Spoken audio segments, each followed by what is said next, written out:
వెంకట గాయత్రి సేవా ట్రస్ట్ ఆధ్వర్యంలో బ్రాహ్మణ వధూవరుల వివాహ పరిచయ కార్యక్రమాన్ని మే 30 తేదీ నుండి ఆదివారం నుంచి ఆర్టీసీ బస్టాండ్ వద్ద ఉన్న అంకాలం గుడి ఎస్ఆర్ కన్వెన్షన్ హాల్లో నిర్వహిస్తున్నట్లు బ్రాహ్మణ కుటుంబాలందరూ ఈ అవకాశాన్ని సద్వినియోగం చేసుకోవాలని వెంకట గాయత్రి సేవా ట్రస్ట్ కార్యవర్గ సభ్యులు తిరుపతి ప్రెస్ క్లబ్ లో మీడియా ముందు పిలుపునిచ్చారు.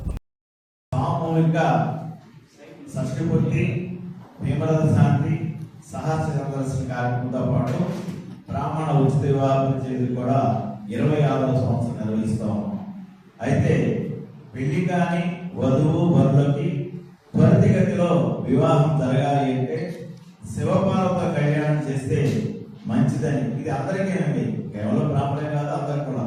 అయితే బ్రాహ్మణులుగా మేము 10 మందికి తెలియజేయాలనే ఉద్దేశంతో బ్రాహ్మణుల్లో వధువులు ఎవరైతే పెళ్లి కాని అమ్మాయిలు అబ్బాయిలు ఉన్నారో వాళ్ళందరినీ కూర్చోబెట్టి 30వ తారీఖు అంటే శనివారం సాయంత్రం 4:30 గంటల నుంచి 8 గంటల దాకా శివపార్వత కళ్యాణం నిర్వహిస్తున్నాం.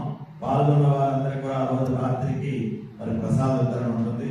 అలాగే 31వ తారీఖు మార్నింగ్ ఎర్లీ అవర్స్ 4:30 నుంచి ఉదయం 4:30 నుంచి 8:30 దాకా 60 సంవత్సరాలు నిండిన వాళ్ళకి షష్ఠి పూర్తి, 70 సంవత్సరాలు నిండిన వాళ్ళకి భీమరథ శాంతి, 80 సంవత్సరాలు నిండిన వాళ్ళకి సహస్ర చంద్ర దర్శన కార్యక్రమాన్ని 15 సంవత్సరాల నుంచి నిర్వహిస్తూ ఉన్నాం. అందరికీ ఆయుష్యోహం గణపమైన వస్త్రాలు బహుకరించి స్వర్ణ మంగళధారణ కూడా చేస్తూ ఉన్నాం. ఇది దాతల యొక్క సహకారంతో 15 సంవత్సరాలు. ఇది కంచి స్వామి వారి ఆదేశానుసారం కార్యక్రమం చేస్తున్నాం. అలాగే అఖిల భారత స్థాయిలో 35వ వివాహ పరిచయం చేస్తున్నాం.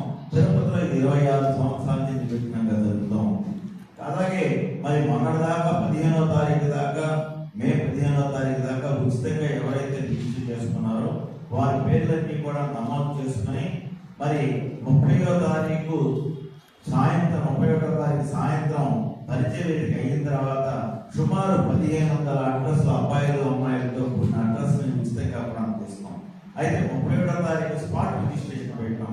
అంటే ఇప్పటిగా 15వ తారీఖు తర్వాత ఎవరైతే రిజిస్టర్ చేసుకున్నారో అందరూ కూడా స్పాట్ రిజిస్ట్రేషన్ ఆదివారం రోజు 31వ తారీఖు మార్నింగ్ 9 గంటల నుంచి స్పాట్ రిజిస్ట్రేషన్ ఉంటుంది. అది తిరిగి కూడా మళ్ళా బుక్ రూపంలో ఉంటుంది.